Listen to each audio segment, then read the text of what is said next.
Hey, what's up, guys? Footy Manager TV here. This is episode 13 of my Aston Villa series, and I'm a couple days away from the first match here, but I just want to explain a few things first. I skipped through quite a bit in this one. You're just going to notice that sometimes. Sometimes I'll play a bit more, sometimes I'll play less. It just depends when I'm able to make a video and all of that kind of thing. So we still continued on a fairly good run. We got a 1-0 victory after the amazing win against Wigan away, 4-0. Our biggest win this season. West Brom away, a 1-0 victory, like I said, with Nicholas Helenia scoring. He's been very good. While as Benteke, I'll talk about him in a minute. Chelsea, we lost 2-0 in the Capital One Cup, so we can forget about that now. But it was okay match. Like, Chelsea's a very good team, and it's hard to beat them. But then we came up. I really want to do well in the Premier League this year, like qualify for Europa League, to continue on this series, to make it, to qualify, to do something like win a competition. And that's what probably is realistic. And you see 2-1 victory. I'm not sure who was the other goal scorers, but Helenia scored. I'm not sure. It doesn't show the other one. Maybe it was his own goal. Can't really remember. But then continuing the good home form with a 3-1 win against Fulham, with Tom Ince scoring, Carlos Sanchez as well. He's been great as a defensive mid, and Andy Vyman has been great. But then against like another big team, you can say we lost 2-0 away to Liverpool. Antonio Luna got injured, so that hampered us because he's one of our most important defensive players, but also going forward as well on the left side. And then we had a big victory away to Manchester City. 2 away matches in a row. I thought that could have been... This was the bad run for me, I would have imagined, with Liverpool, Man City, Newcastle and Tottenham. And we picked up 2 wins out of the 4, so I've got to be happy with that. There was Christian Benteke scoring the 2 goals, even with the situation I'm going to tell you soon, and even with Aston Garabia and Kyriakos getting injured. So 2 big injuries, and they were playing well as well. And then we continued the winning form right now with a home win, 1-0 against Newcastle with Ladislav Krejci scoring. So that was very good. But then obviously it was time to lose. We were always going to lose a couple with these big teams to play against, and all of these yellow cards everywhere. But Westwood scoring, but unfortunately it wasn't enough. So there's one thing I need to talk about Benteke. I'll go into that first. He's unhappy, and he wanted to get transfer listed, even though he said, well, I said to him, I can qualify for Europa League this year, and then he'll be happy with that. And if you look at the Premier League right here, the Premier League, we're 4th. So definitely we're on target to qualify for Europa League, if not more. So I'm not really sure about that. I was doing what Benteke wanted, but obviously he thinks we want to leave. But the thing is, I'm not missing him right now at the moment. And when I do play him, he even said that before, like the Manchester City match, and I played him anyway. As you can see, when he was injured, he actually said that. So that's the situation with that. When he was actually injured, he said he wanted to get transfer listed. So, and maybe that's why. Maybe in his head he thought he wasn't being played, or yeah, I'm not really sure. But yeah, even through that situation, he scored 2 goals against Man City, and I sort of wanted to play him so he can get some interest from other teams. Yeah, but no team seemed to be interested. So maybe he's just going to stick it out. Don't forget, we got him contracted to the end of the 2016 season. So. We could ruin his career if he doesn't want to play by my rules, I guess. But also Andy Vyman is interested by Tottenham. We just played them, obviously. And, of course, they're a bigger team. They could offer big money, but ideally, I don't want to sell my team. My younger players are coming through, so that's all good, the way I see it. And then next up, I'll move into my transfers of regions coming in. At least I'm making offers. There's this one guy here, Troy Dickinson. I needed this really goalkeeper prospect, and he's coming through. And I believe he's like Brazilian as well. If I go to he's USA. I believe he had 2 nationalities. And yeah, he's American as well, along with Belgian. And he seems a very good prospect for a 4.5-star report. And he's a very good player. Gil, I talked about already. And Lars Holm Hansen, I got him for free. Nothing paid. Most regions, you have to like pay approach to sign, like a compensation. But it wasn't the case for him for whatever reason, and he'll be joining in January. Obviously not good enough already, but definitely part of the future. If not, we can make a profit off him because we bought him for nothing. And similar with this guy, Oliver Jalesas, no idea how to say his name, but we bought him for 12k, and he's got some very good mental attributes for only a 16-year-old, so he'll be joining the team. So we'll see him in our team soon. And also another one for only 500. I've never actually seen that before, like not even 1,000. So that's a bit interesting. But anyway, we'll be getting him for that 500, £500. That's crazy. But anyway, Yeah, he's got very high attributes and hopefully can develop into a good player. He's 18 as well, so he'll be coming in January. And I'm not sure if he'll make an impact straight away because we have a lot of players, and I'll probably just put him in my reserves. Here's this guy who probably won't accept the work permit, but he's got good potential anyway. Maybe in the future we could try and get him, but yeah, he's got very good attributes for a younger player. But most likely his work permit won't accept because where is he from? Pellegrino Pineda. He's from Paraguay, and yeah, sometimes they don't really accept for whatever reason. It's really hard to get him. But Alexander Shorokov, who I've been talking about previously, who I signed quite a while ago, and he'll be coming in January, I think, and no, at the end of the season, I should say, and that's very good because he's actually getting some games for Dynamo Kiev right now in the Premier League, so in the first division, and he's having some good results, and that's what I wanted. I wanted him to play some matches before he actually came anyway, so that's very good. So now we're actually we're 3 days away, and we're playing against Norwich. Where are we? They're 7th, so that could be an important match. So I'll just simulate. Hopefully it'll go decently quick. So leave your comments on my regen signings. I always like to sign regens because, yeah, it makes the game a little bit more exciting. And also leave your comments on my position. We're 4th, and a couple episodes ago, I was kind of mad because people were saying not people, like one person I said I was bad at the game, but then I really wanted to showcase that I did well against Manchester United. Yeah, but that was the situation. I won't do one like that again because, yeah, at that situation I was just like a bit mad that, yeah, people say I was bad at the game. But anyway, yeah, honestly, I don't really care that much, but it just gave me the opportunity to do that. And anyway, we got you see where Norwich is actually favourites. That's definitely surprising, but they're at home, so who knows. And yeah, do we have any other competitions coming up? I believe the FA Cup. Yeah, we got drawn against Wigan away, but we won against them 4-0 last time. So I would expect a similar result.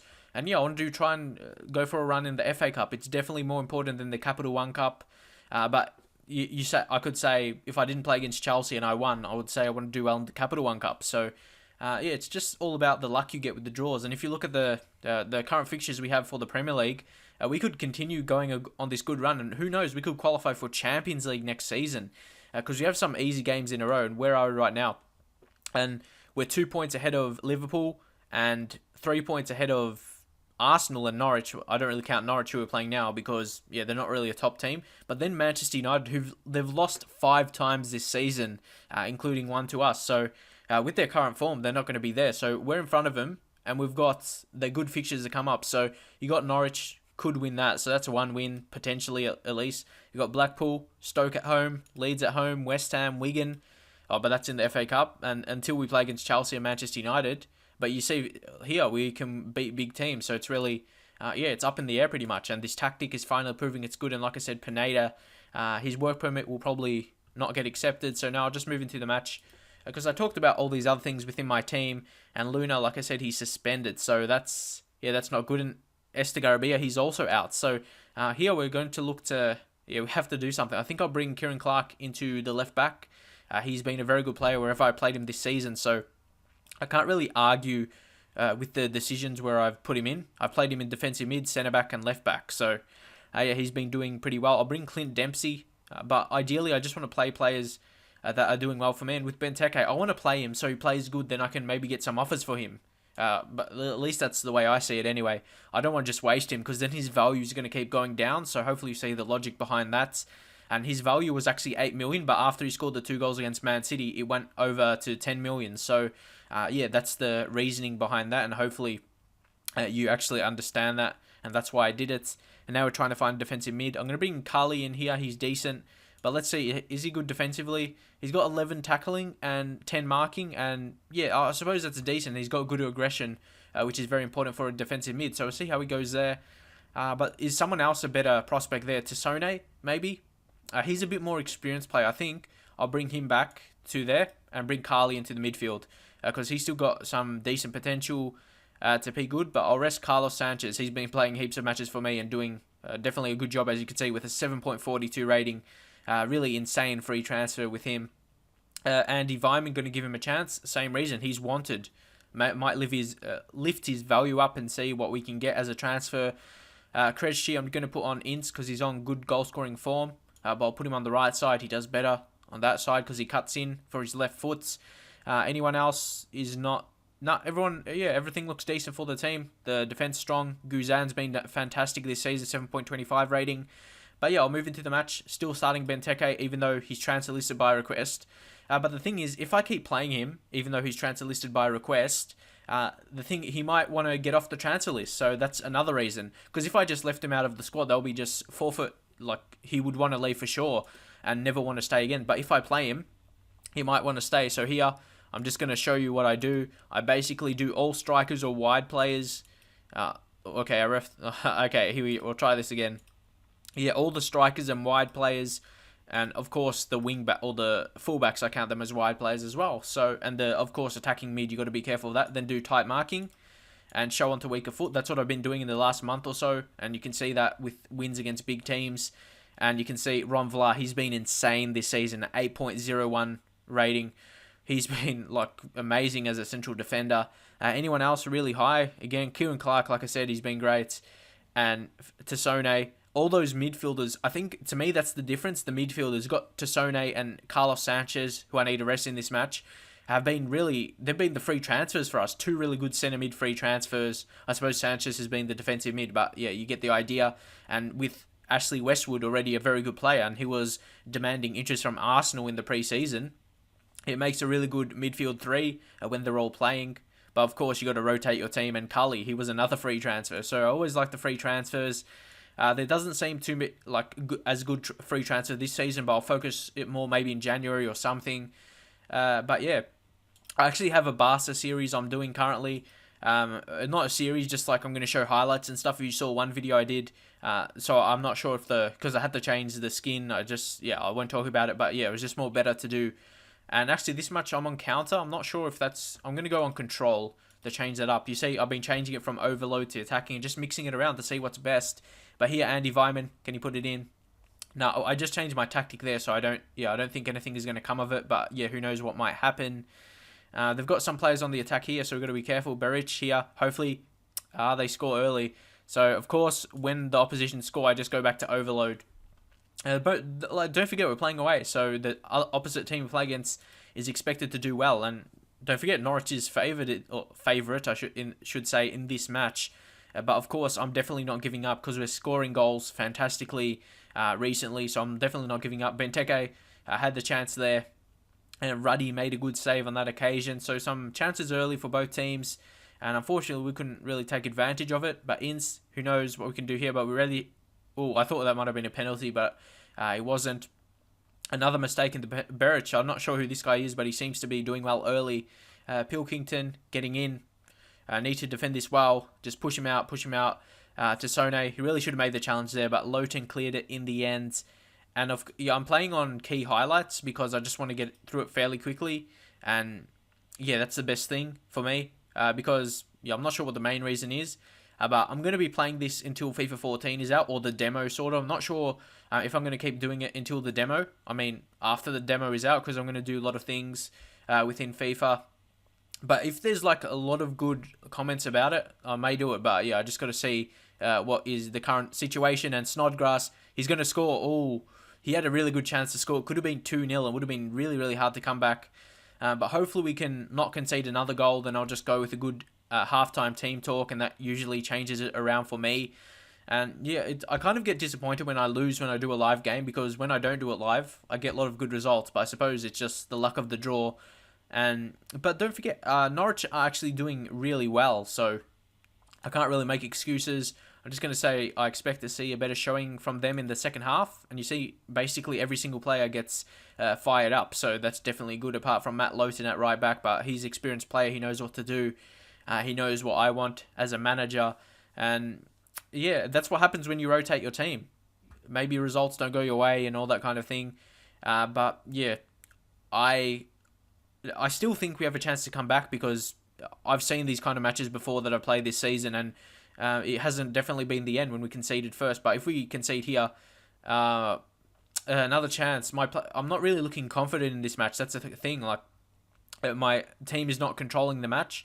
And so, yeah, that's the bad thing in this match. And again, we're almost conceding. You can tell, yeah, my players are definitely not confident in this match. I'm not sure why.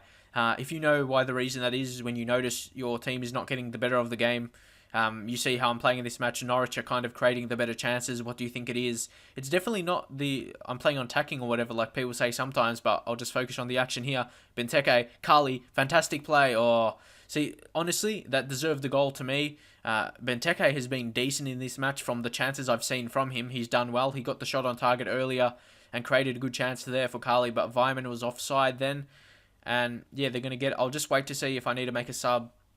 Yeah, we get an injury anyway, so I might as well do it now. Of course, Westwood would get injured, one of our key midfielders. Who do we have to bring?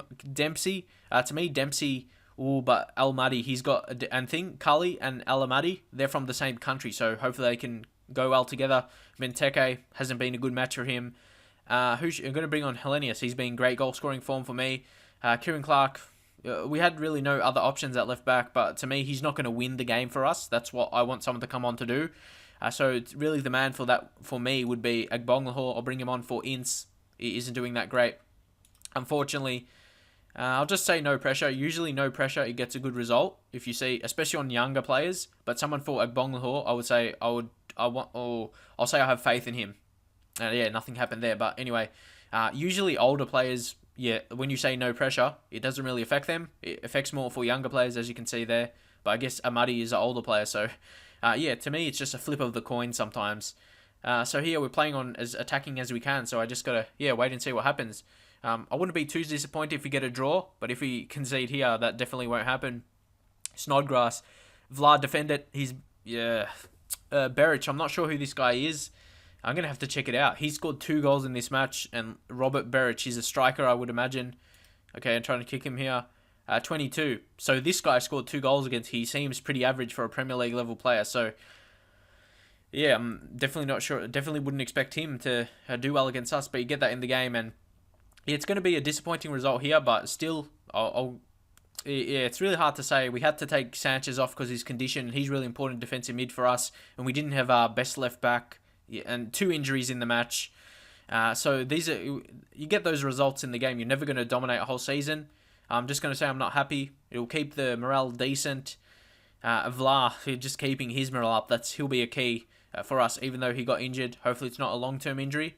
And where are we now? We're still Arsenal going up. We're still sitting in the top 6. So even though it was a key match because Norwich comes on equal points with us now, I just like to look at it as a whole. I don't like to see that I'm disappointed that I lost the last match. I just look at it and say I'm in the Europa League, qualifying for the Europa League next season. That's really the way I like to look at it. Not really focus on bad results too much because then you just get sidetracked. And we're actually sitting 5th, so 5th is pretty good.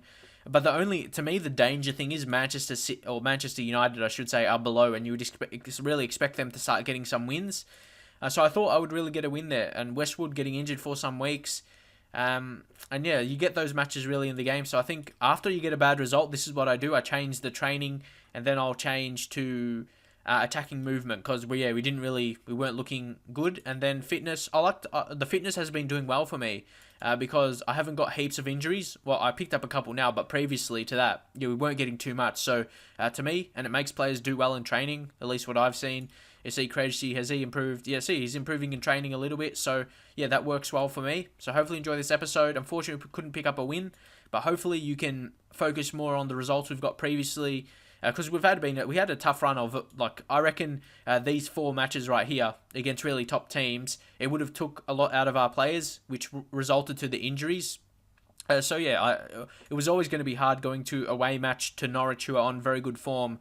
And yeah, that showcases for them sitting in 6. So that was always going to be. I thought it was going to be easy, but having another look at it, they've been on really good form and sitting in a good position for them, to be honest. So, in like an overview, to me, you should be happy with that compared to last season. We finished 14th, and right now we're 5th. We're sitting qualifying for Europa League. We're still a chance to qualify for a Champions League. So.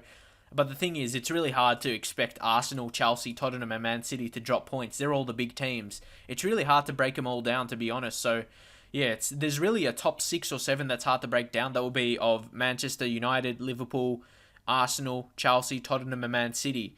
It's really hard to qualify for Europa League positions when you've got those big teams in there. So leave your comments if you agree with that. It's really hard to break them down. But I'll leave it at that for now. I hope you enjoy this series. Leave your comments if you want some more. And I'll see you guys next time.